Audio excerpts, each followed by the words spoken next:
చేతితో స్వాగతం పలుకుతాము. అలాగే మన ఈ కార్యక్రమానికి ఇద్దరు మీడియా సోదరులు కూడా వచ్చారు. అన్నయ్య ఒకరు ఈనాడు రిపోర్టర్ అనమాట, సుందర్ అన్నయ్య, ఎస్ఆర్ ఛానల్ సతీష్ అని, వారిని కూడా మనం ఒక చేతితో స్వాగతం పలుకుతాం.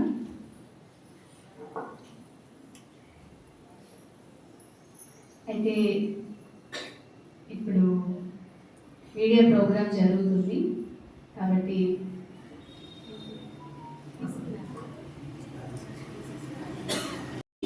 అలాగే మీ ఫుడ్ కూడా ఎంత అవసరం అంత తీసుకోండి. బాగుందని ఎక్కువ తినేస్తే మళ్ళీ శరీరానికి ఇబ్బంది అవుతుంది. అలాగే యోగంలో అది అంత సహకరించదు అనమాట. లైట్గానే తీసుకోండి.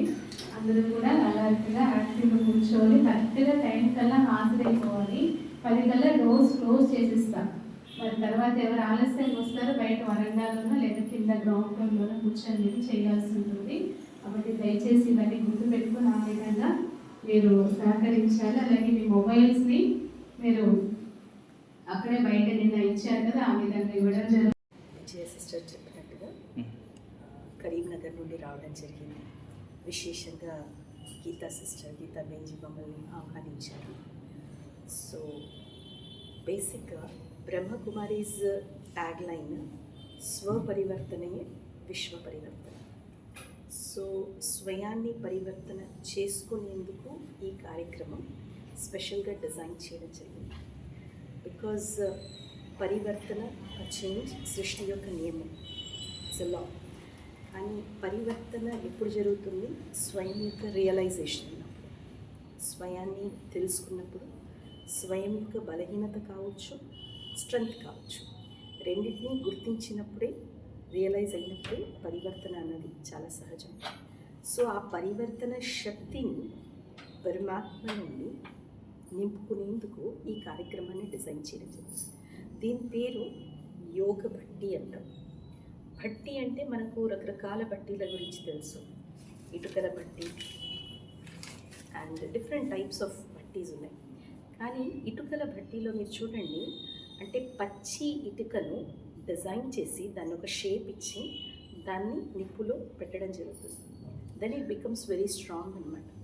సిమిలర్లీ ఇక్కడ ఈ యోగ భట్టిలో ఏంటి అంటే, మేము ఈ మెడిటేషన్లో, అంటే ఈ యోగంలో, అంటే స్వయాన్ని పరమాత్మతో కనెక్ట్ చేసుకొని ఆ శక్తిని మా లోపల నింపుకొని మమ్మల్ని, అంటే ఆత్మని ఎంపవర్ చేస్తూ, సశక్తీకరణ చేస్తూ, మాలో ఉన్నటువంటి బలహీనతలపైన విజయం సాధించడమే ఒక లక్ష్యం. బ్రహ్మకుమారీస్ యొక్క లక్ష్యం ఏంటి అంటే, అసంపూర్ణమైనటువంటి మానవులం మనమందరం. సహజంగా మనం అంటూ ఉంటాం, నేనేం దేవతని కాను కదా, నా నుండి కూడా పొరపాట్లు జరుగుతూ ఉంటాయి కదా. సో కావచ్చు, మనం దేవతలను కాకపోవచ్చు, బట్ సమ్వేర్ మనం ఇది యాక్సెప్ట్ చేస్తున్నాము. దేవతల నుండి అసలు పొరపాట్లు జరగవు అంటే వాళ్ళు సంపూర్ణ మానవులు.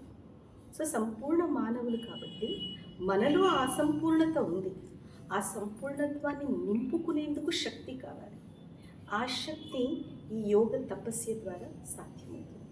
అందుకని ఇక్కడ ఈ కడప బెల్లం మండి ఓం శాంతి నగర్లో ఏదైతే ఈ బ్రాంచ్ ఉందో, ఇక్కడ ఇందులో ఆల్మోస్ట్ 180 మాతలు అని అంటారు, అంటే బ్రహ్మకుమారి మాతలు. సో కడప కనెక్టెడ్ సెంటర్స్ ఏవైతే ఉన్నాయో ఆ బ్రాంచెస్ అన్నిటి నుండి కూడా ఇక్కడికి రావడం జరిగింది. ఎందుకంటే ఎప్పటి వరకు అయితే మన లోపల పరివర్తన రాదో అప్పటి వరకు విశ్వ పరివర్తన కాదు. చాలామంది అనుకుంటూ ఉంటారు, నేను ఒక్కరితిని మారితే ఏమైనా మార్పు వస్తుందా అని. ఒక్కసారి మనం ఒక ఇన్సిడెంట్ని గుర్తు తెచ్చుకున్నాం. 91లో గల్ఫ్ వార్ జరిగింది. సో ఇరాక్ కువైట్ మీద దాడి చేసి టోటల్ కంప్లీట్ కువైట్ని తన అండర్లో తీసుకుంది. ఆ సమయంలో చాలామందికి తెలిసి ఉండాలి, పెట్రోల్ ధరలు ఆకాశానికి అంటుకుంటున్నాయి. అండ్ నేను భారతదేశంలో ఆ కాలంలో ఒక టీవీఎస్ 50 నడిపేదాన్ని. సో దానికి నాకు పెట్రోల్ కావాలి. సో ఎక్కడో విశ్వంలో యుద్ధం జరుగుతూ ఉంటే దాని యొక్క ప్రభావం గ్లోబలైజేషన్ కారణంగా నా మీద పడుతుంది. ఒక లేమ్యాన్, ఒక సాధారణమైనటువంటి మనిషి ఒక సమాజంలో ఉన్నాను, కానీ నేను పెట్రోల్ని వాడుతున్నాను కాబట్టి దాని ప్రభావం నా మీద పడుతోంది, దాని ఎఫెక్ట్ నా మీద పడుతోంది. అంటే ఎక్కడో జరుగుతున్నటువంటి ఆ యుద్ధం యొక్క ప్రభావం ఒక సాధారణమైన మనిషి మీద ఏదో కార్నర్లో జరుగుతున్నప్పుడు డెఫినెట్లీ అది స్థూలంగా కావచ్చు, కానీ సూక్ష్మంగా బ్రహ్మకుమారీస్ విశ్వసించేది ఏంటి అంటే, నేను నా లోపల మార్పు తీసుకొచ్చినట్లయితే నా నుండి ఏదైతే పాజిటివిటీ వైబ్రేట్ అవుతుందో అది నా చుట్టూతో ఉన్న మనుషులకి చేరుతుంది. And at the same time అది రేడియేట్ అవుతూ త్రూ అవుట్ ద సొసైటీ కావచ్చు, ప్రాంతం కావచ్చు, దేశం కావచ్చు, విశ్వం కావచ్చు, ఇట్ రీచెస్ అనమాట. అది తప్పకుండా చేరుకుంటుంది అని ఒక నమ్మకం. ఇట్ ఈస్ నాట్ అ మూఢనమ్మకం కాదండి. సో సమ్వేర్ ఒక మనిషితోనే స్టార్ట్ అవ్వాలి. ఈ ఆర్గనైజేషన్ కూడా ఒక మనిషి యొక్క సంకల్పంతో స్టార్ట్ అయింది. ఎప్పుడో 1936లో స్టార్ట్ అయింది. కానీ ఒక వ్యక్తి మాటలలో మార్పు రావాలి, సమాజం ఉద్ధరిస్తుంది అని ఒక బ్యూటిఫుల్ థాట్తో ఆ వ్యక్తి స్టార్ట్ చేసినప్పుడు ఈరోజు అరౌండ్ 10 lakhs మెంబర్ దీనికి అసోసియేట్ అయి ఉన్నారు, కనెక్టెడ్ ఉన్నారు. అంటే ఒక మనిషి యొక్క ఒక్క సంకల్పం ఇంత మార్పు తీసుకురాగలుగుతున్నప్పుడు డెఫినెట్లీ ప్రతి ఒక్కరూ ఇది బాధ్యత తీసుకోవాలి. నేను మారితేనే everything. Generally we wait for others to change అనమాట. అంటే ఎదుటి వ్యక్తి మారితే నేను మారుతాను అనుకుంటాం. కానీ బ్రహ్మకుమారీస్ యొక్క ట్యాగ్ లైన్ ఇది, నేను మారాలి, ఆ మార్పుకు బాధ్యత నేను తీసుకోవాలి. నాలో మార్పు వచ్చినప్పుడే నా చుట్టూతో ఉన్న కంప్లీట్ వాతావరణం కావచ్చు, మనుషులు కావచ్చు, వాళ్ళ యొక్క వృత్తిని కూడా నేను మార్చగలుగుతాను.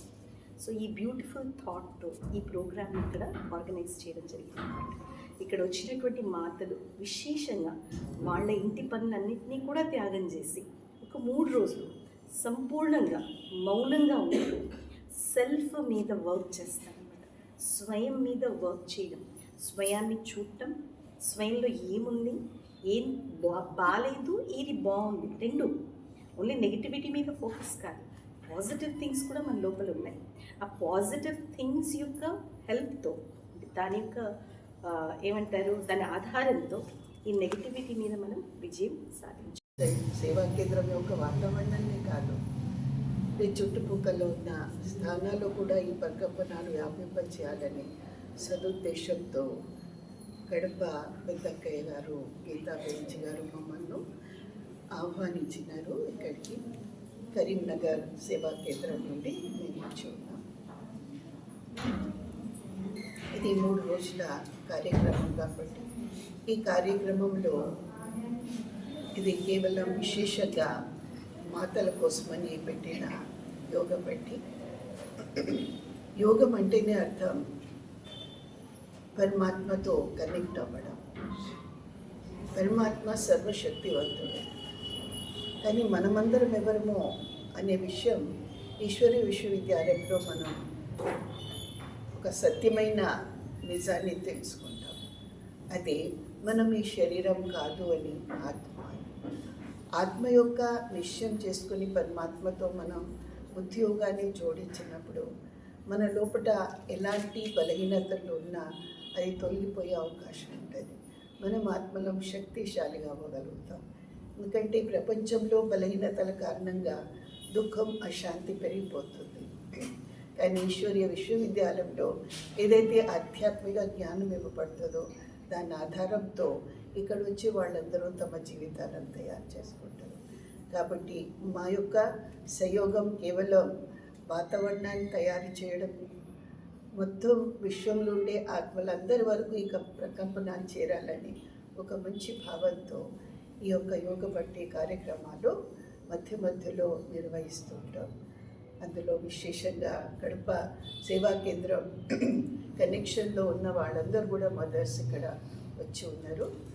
అంటే ఇది ఒకలాంటి ప్రోగ్రాం, ఇదొక సద్భావనతో, శుభావనతో అందరికీ అందించే సందేశం.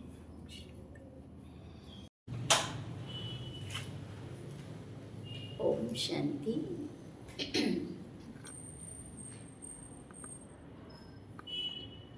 కడపలో బ్రహ్మకుమారిస్ ఓం శాంతి నగర్లో ఓం శాంతి భవన్లో 3 రోజుల కాలము ఏర్పాటు చేసినటువంటి యోగ తపస్ బట్టిలో దాదాపు 200 పైకి జగన్మాతలు బ్రహ్మకుమారిస్ వారు గృహస్థ ధర్మంలో ఉంటూ వారి అనేక కార్యవ్యవహారాలు చేస్తూ కూడా ఈ యొక్క రాజ్యోగ తపస్సు చేసేందుకు 3 రోజులు వారి సమయాన్ని తీసుకొని ఇక్కడికి రావడం జరిగింది. 16, 17, 18 ఈ 3 రోజుల కాలము ఇక్కడ ఒక యోగా క్యాంపు. ఎందుకంటే వారికి ఒక రిఫ్రెష్మెంట్ కూడా అవసరం ఉంటుంది. మరి ఇది బ్యాటరీ ఛార్జ్. ఈరోజు మనం మొబైల్ ఉంది, అది వాడంగా అది ఛార్జ్ అయిపోద్ది. అప్పుడు మళ్ళీ మనం మెయిన్ పవర్కి మనం కనెక్ట్ చేసినప్పుడే అది ఛార్జ్ అవుతుంది. అప్పుడు మనం దాన్ని వాడుకోవచ్చు.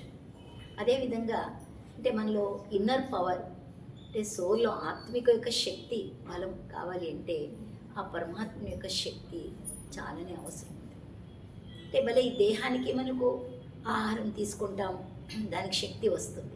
అరే ఆత్మకు అది గుప్తంగా ఉంది, ఇన్కాగ్నిట్, ఈ కంటికి కనపడదు.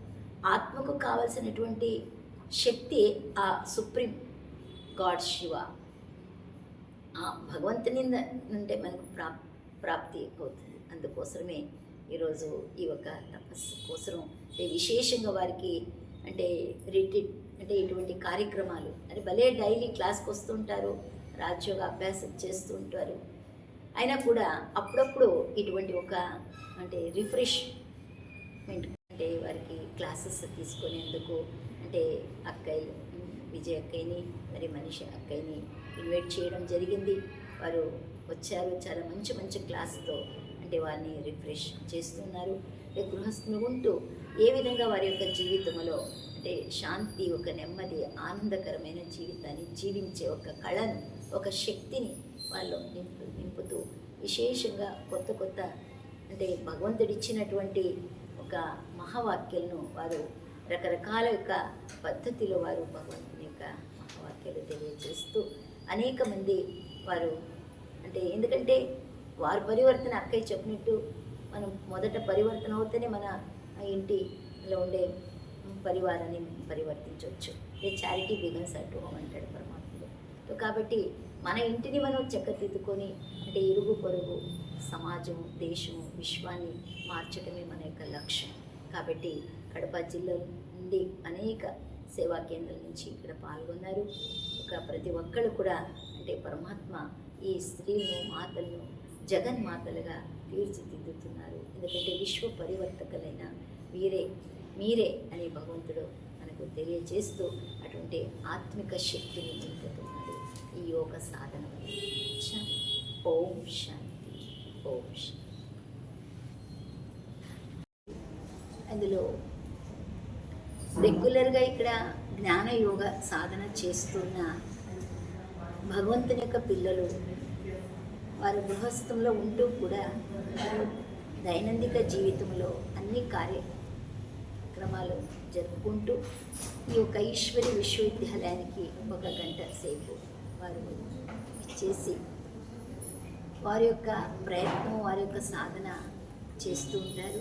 అందులో కూడా మరింతగా వాళ్ళ యొక్క రిఫ్రెష్మెంట్ కోసం ఈ 3 రోజుల కాలము 16, 17, 18వ తేదీ ఈ 3 రోజుల్లో వారికి విశేషమైన స్పెషల్ క్లాసెస్ రిఫ్రెష్మెంట్ కోర్స్ కోసము కరీంనగర్ నుంచి విజయ్ అక్కయ్య, మనిషి అక్కయ్య వారి పిలువగాయే వారు రావడం, వారి ద్వారా వారికి విశేషమైనటువంటి క్లాసెస్ అనేది లభించింది. అంటే పరమాత్ముడు ఈరోజు మనకు తెలియచేస్తుండేటువంటిది అంటే అనంతమైనది జ్ఞానం.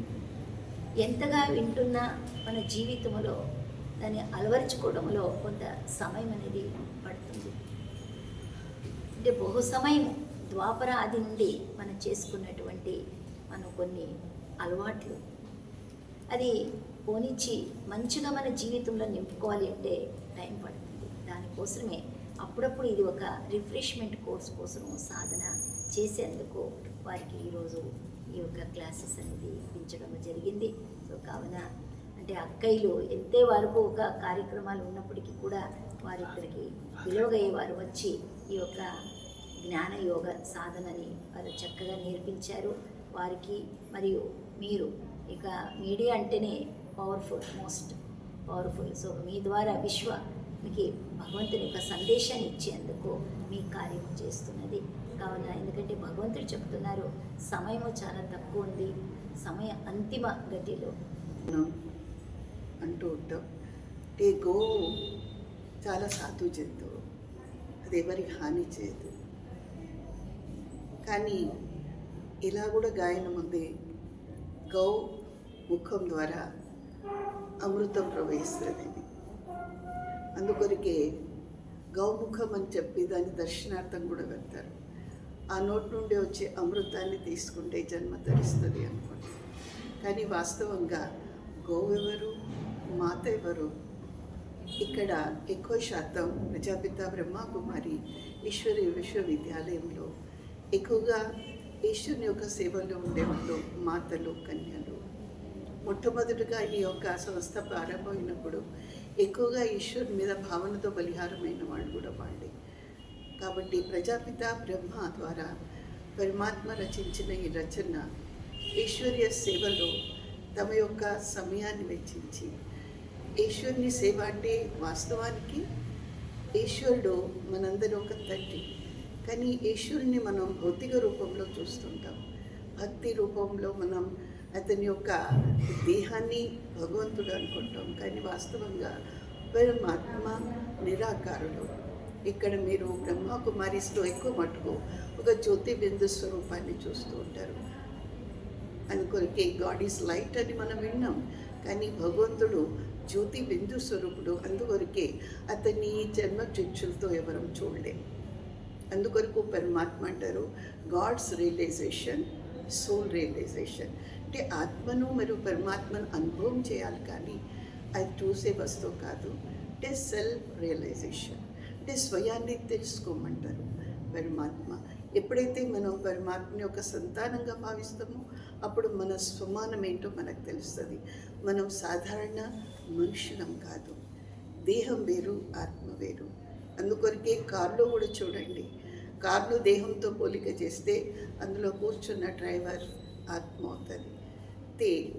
ఏదైతే కారుకు పెట్రోలు, డీజిల్ అది ఇస్తారు, కానీ అందులో కూర్చున్న డ్రైవర్ కూడా అదే తీసుకోడు భోజనం, అతడి భోజనం వేరే ఉంటుంది. అలాగే మనం శరీరానికి భోజనం పెడుతున్నాం, కానీ అందులో కూర్చున్న డ్రైవర్ ఈ శరీరాన్ని నడిపించేది ఆత్మ. ఆత్మకు భోజనం ఏంటి? ఈశ్వరుడు స్వయంగా వచ్చి ఇచ్చే జ్ఞానం. ఇంకో ప్రతిదాని జ్ఞానం అవసరం. మనం జ్ఞానం లేకపోతే మనతో తప్పులు జరుగుతూనే ఉంటాయి. ఆ తప్పుల కారణంగా మనం దుఃఖం పొందుతూనే ఉంటాం. ఆ దుఃఖాన్ని నుండి విడిపించాలంటే మనం స్వపరివర్తన చేసుకోవాల్సి ఉంటుంది. దానికి ఆధారం ఈశ్వరుడు ఇచ్చే జ్ఞానయోగ శిక్షణ.